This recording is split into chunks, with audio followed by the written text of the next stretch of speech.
When the game launches on October 2nd, you'll be able to join with up to 72 people on a server. We don't quite have that many here now. We don't have that many people that can stop fixing bugs and finishing up the game to come and give us that time. So we've got a few guys here with us now who are going to help us to demo the game. As I was saying earlier, drivatars were great in races, and you can still absolutely race against drivatars in races.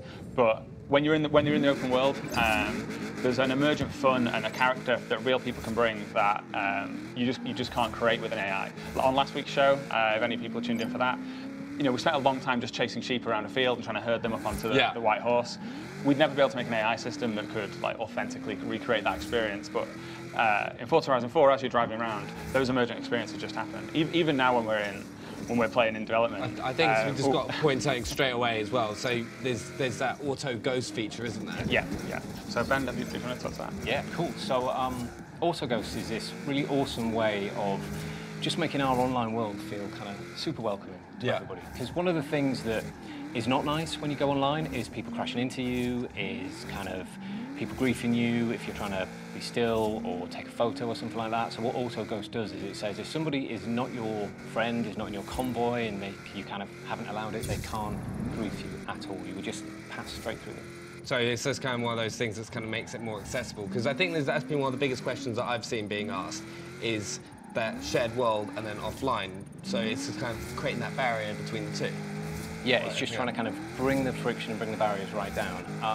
Really cool thing about Auto Ghost, we've just done a speed zone there, but one kind of massive piece of community feedback that we got was traffic in drift zones and speed zones. Like regularly people giving us grief about how bad they are. And I will hold my hands up, it does get annoying if you're nailing the perfect drift and you smack headlong into a traffic car. So we've used the same system to ghost out the cars when you're doing the speed zones and the drift zones. So you can kind of perfect those zones to kind of get the perfect experience and nail the drifts and get those kind of really high scores that you want to. So also, offline mode and shared worlds, it's seamless transition between them. Can you tell us a little bit more about it?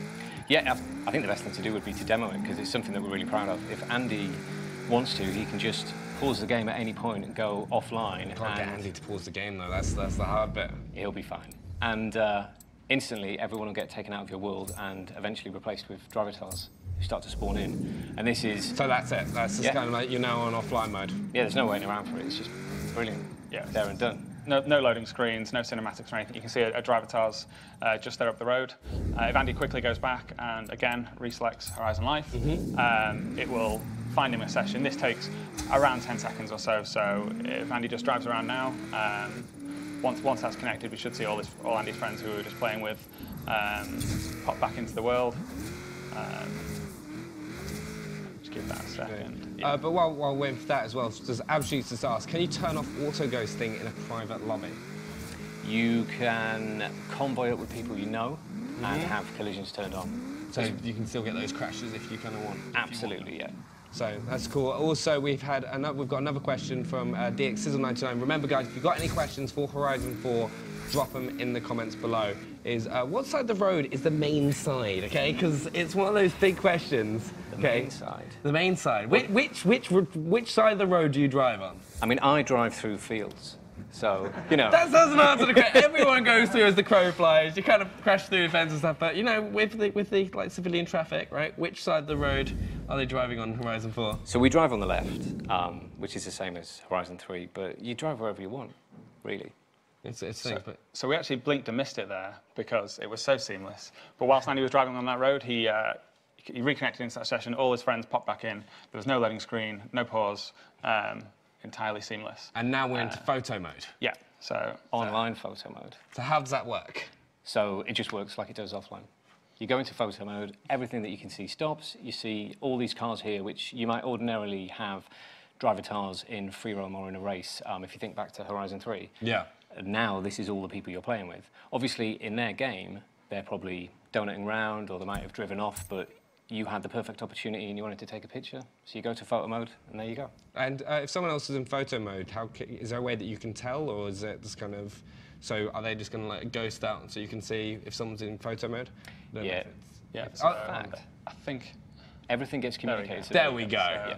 Matthew upstairs has helped us out. His car now ghosts out, so we know he's not going to interfere with us, and a little bubble pops up above his gamertag to tell us that he's in photo mode. We've also keep getting these little chat messages, because I think one of the biggest barriers with online gaming is not everyone wants to go on, have to put a microphone on, and you've kind of worked on implementing a system.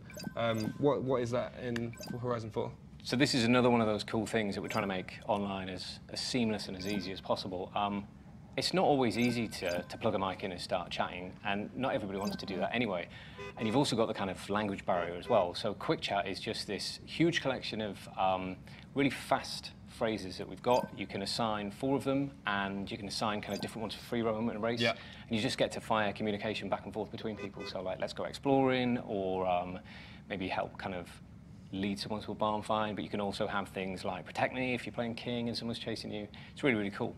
I think I love that language barrier a bit as well, as just like kind of how I can break that down. But that's Forza, a little look at Forza Live. We've also got a few questions in the chat asking us if we can look at the map again. We will take a look at the map again later on. But should we talk about Forzathon? Because I think just before we do, we saw both those guys taking a photo there. One of the new features that we've got in Forza Horizon 4 is that, as well as sharing those photos, which we've always had, and we've always had these big communities around Reddit and our forums and stuff like that, where people would share them, and there's competitions and things. We've now made a change where in game you can now get rewarded for that, and there's actually like a whole campaign around it. If I could borrow the controller a second, Andy. Thanks. So in here, which is the screen that we call My Horizon Life, it tracks all your progress across the whole game. So, and one of those is a photographer campaign. So it's basically a series of challenges and rewards, which reward you for being a great photographer. So you take photos, you upload them, other people download them and like them, and then you basically get rewards in game and new challenges and stuff to do in game. And this screen, My Horizon Life, like each one of these little tiles represents a sort of mini campaign that you can take part in. So if you want to play the game and all you want to do is playground games modes, which is like our fun, like King and Infected type modes, there's actually a campaign for that, and you can just play the game that way, and you'll still be able to level up and get all and progress. And progress, exactly. Yeah, so I just wanted to share that before we jumped on to Forza. Yeah, so I'll hand back over to Andy now for that next. That's awesome, but let's get into Forzathon. So that's actually a really nice addition into going in. But Forzathon, what is it? So Forzathon is it's a guaranteed piece of gameplay. There's 3 flavors of it now. Every hour, every day, every week. It's one of the main reasons that I kept going back into Horizon 3, kind of week after week. And we've taken it and we've massively expanded it. We're going to show Forzathon Live here, which is a brand new piece of Forzathon. And as I said, it's every hour. So Forzathon Live is the hourly system, and this is another one of those ways that we're making online really easy and really fun. So what happens here is every hour the server says, for anybody who wants to take part in this, get over here, you get the little message, you can set a route there, and a kind of radius appears on the map. Yep. And anyone who turns up gets grouped together, and they immediately then compete to do a kind of cooperative challenge with 3 stages. We'll look at that in a little bit more detail when it starts, but if I go into the kind of rest of Forzathon, so we've got daily challenges, which are like the ones you remember from Horizon 3, so kind of bite-sized, simple things like earn 3 stars on a speed trap, or earn 100,000 points on a drift zone. Like really simple ways that we just kind of reward you for coming back to the game that day and give you a reward for it. And then the weekly ones where you can think of it like a car story. So we get you to get into a particular really cool car. Maybe it's a car that's been in films, or it's something that's kind of brand new and everybody's loving it. And then we give you a bunch of challenges, and we'll extend the gameplay out there kind of half an hour plus. This is the hourly stuff that we're heading towards at the minute. It looks amazing though. I just love how you've just kind of got this whole crew of players just kind of rushing towards the Forzathon zone. It is a real spectacle, and something that was just on screen there a second ago is not only do you have the radius on the map and the message saying go over and get there, but we've managed to squeeze the blimp that just sits above it while it starts, so you know exactly where to go, and the blimp will follow you around the world as you do the challenges. So it's like the viewing platform, isn't it? You've always got that kind of visual indication of where you need to be as well. So it's every single hour. What kind of because we're gonna see them in a few seconds as well. What kind of challenges and races can you expect to have within a Forzathon? So Forzathon will give you a lot of the really cool open world stuff. So you'll be doing things like speed cameras, drift zones. We'll put radius, a radius on the map where you'll be banking skills, doing particular kind of certain types of skills, like you'll see loads of people drifting around roundabouts. Yeah. Also, like, so with these Forzathon Live events, what are players going to be able to earn by doing them? So I'll let Mike get into that one. Yeah, so all of the Forzathon things you just mentioned, so the daily, weekly, and Forzathon Live, all contribute, all pay out in Forzathon points, which is a new currency that you can only get from Forzathon. And that is spent in the Forzathon shop, which is every week as the season changes. There's a Forzathon shop and it's restocked with fresh content. A lot of that stuff is the stuff that you might otherwise only be able to get in wheel spin, so you only have a random chance of getting. But if you can wait for it to come in the Forzathon shop, then you can choose specifically, oh, great, it's that legendary car I've been waiting for, perfect opportunity for me to jump on and get that. And it's there's always that thing as well, because there's a daily challenges, weekly challenges, these things that happen every hour, you are constrained a little bit on how many points you can get. So you're never quite sure whether I should drop them all this week on that car, because the one I really want might be next week. So there's always that nice like risk and reward element to it. I can see myself just like on for like 18 hours straight, just like hitting every Forzathon Live for like, because there is the total points that you can earn by kind of hitting all those Forzathon. And just imagine just sitting there just like for hours and hours and hours, just kind of making sure I'm hitting every single one. And there's different stages to Forzathons, aren't there? It's not, so how are they going to work once, because we're about to get into it in a minute, but just before we get into that, how many stages and what's the progress like within a Forzathon Live? So the stages within a Forzathon Live, there's 3, and they kind of increase in difficulty. Basically, everybody in the group gets 15 minutes, and you get given your first objective. And then if you manage to complete that, you'll qualify for stage 2, and so on and so forth, all the way to stage 3. It works brilliantly when there's loads and loads of people, because you can smash through it, get all the way to the end of stage 3, and everybody gets the same reward regardless of kind of how good you are. Yeah.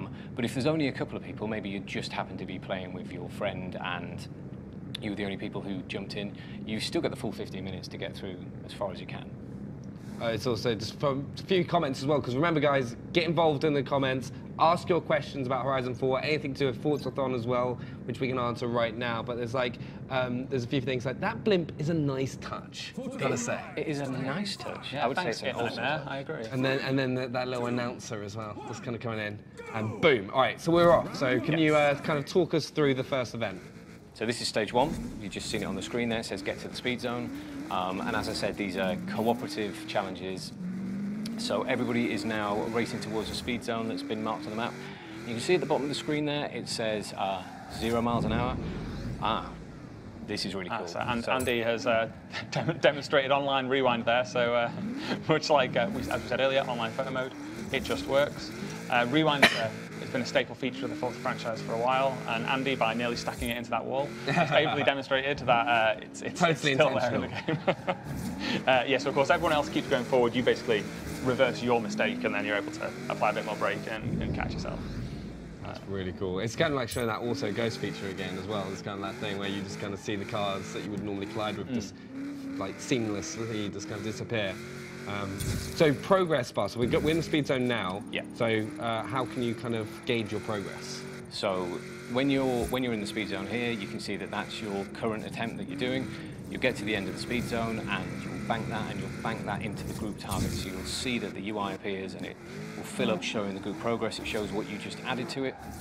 When that then fills up, you've essentially completed the stage that you're on. So it's got this kind of really nice, fun feeling that everybody's chipping away at this like overall target. And when somebody does something really awesome, you'll suddenly see it like there, like shoot up a kind of huge amount. I think I really like how it's a co-op feature, as well as like you mentioned earlier, with it being that there isn't a leaderboard within the group. It is a group effort to complete this. Yes. So that's something we were really conscious of, because often when you're playing like an online game for the first time, you're not very good. The last thing you want to do is have somebody basically saying, I'm carrying you, get out. It's not very nice. So there's no leaderboard, there's no kind of mention of individual scores. It's just completely purely co-op. So you're just kind of nailing it to kind of all get the best reward possible together. There's a few other questions just while we're moving on to the second challenge as well. Alex Games asks, have you put an area of off-road in the game? Please respond, because I love off-road. That is coming up later in the stream, which we will see once we've finished Forzathon, which is cool. And also, Josh Miller asks, are there ambient sounds in the background? Absolutely, yeah. So our audio guys have done incredible work having full audio soundscapes for every season. So each region of the map in every season's got a unique soundscape. So the countryside sounds different in winter to it does in autumn to it does in spring. You'll have completely different things. So then if you move to Edinburgh, then they'll have a completely different soundscape again, which again changes based on the seasons. I think Edinburgh even has like the cannons going off, doesn't it? The ceremonial cannons. Yeah, I mean it goes beyond that. So I have been informed we've got regional birdsong. Regional birdsong. Regional birdsong. So for anyone who is a bit of a twitcher, keep an ear out for birds of your region appearing in your region in game. You're just going to see Ben like sat in a tree, that's kind of like leaning, going like, oh, do I hear that? The right bird? Is that a blue tit or is that? I don't even know what the regional bird songs are, to be honest. Also, Texas asks us motorways. We are going to be having a look at those later in this very stream, so don't go anywhere. But get your questions in, because we're coming up to the second challenge now, which is a speed trap. Yep. So what's kind of the progress now? So stage 2, it gets more difficult every single one. How long would you expect like a full team to kind of be able to get through? So I would expect a full team should definitely be able to complete all 3 stages within 15 minutes. It's one of those things that as we're constantly playing the game, we're still kind of fine-tuning. And in fact, we'll take some feedback from the guys upstairs playing with us here. But it does get harder in stage 2 and it'll get even harder in stage 3. But let's see how they do. Stage 3 I'm excited about because it's going to put Andy under pressure. And you guys are going to see it. It's the most challenging. It is the most challenging one. Yeah. And it's drifting, isn't it? So what's the skill? Yeah. So stage 3 will be a skill area in a really awesome like abandoned rail yard. So it's perfect for doing kind of gymkhana stuff. You know, loads of things to drift around, loads of stuff to smash, loads of like jumps to take. And in fact, they have. I've nearly nailed this one, in fact. They just blitzed that. I looked away for a second and suddenly it just went straight away. Right, here we go, round 3. Right, so guys, involved in the chat, do you think Andy is going to be successful and not break his skill chain in the skill area, okay? Yes or no? I'm intrigued. What do you guys think? I'm gonna say... Do you have faith in Andy? This is the question. you can see him getting nervous. I want to say I've got faith in Andy. Does that mean you have faith? That doesn't seem like a very like confident answer. I want to say it. I have got complete faith in Andy. I think Andy might want to change car to give himself a better chance. This is a very good point. So yeah. I think one of the new features that we've added, or tweaked I should say, is that any point now in the game, players are able to just pause the game and change their car and have it delivered to them right there in the world. This was a feature that we actually had in Horizon 3. It was a little hidden away, and we also charged the player in-game currency to do it. Now you can just pause a game, select your car, and it'll be delivered to you free, like super fast, like you saw, which is great for things like Forzathon Live, where the type of challenge is changing all the time. Yeah. So obviously we had speed challenges at the start there, and now we've got a skills one where I can tell Andy's conscious that he's going to end up flipping his other car, so he's gone for something that's a bit more planted. He's this thing. He's risen to the challenge. Yeah. Right. I'm just going to see what the chat are thinking. Are they feeling confident in Andy, or are they kind of like feeling a bit as if he's going to crash? I think he'll miss the jump. Right, that is the big part of this. Well, we might miss the jump. He's taking it safe, so he's going for the smash everything kind of earning a skill chain. The group is actually doing this really quickly as well. What other kind of like tips and tricks would you kind of like offer players, like give players to kind of do as well in these Forzathon Live challenges?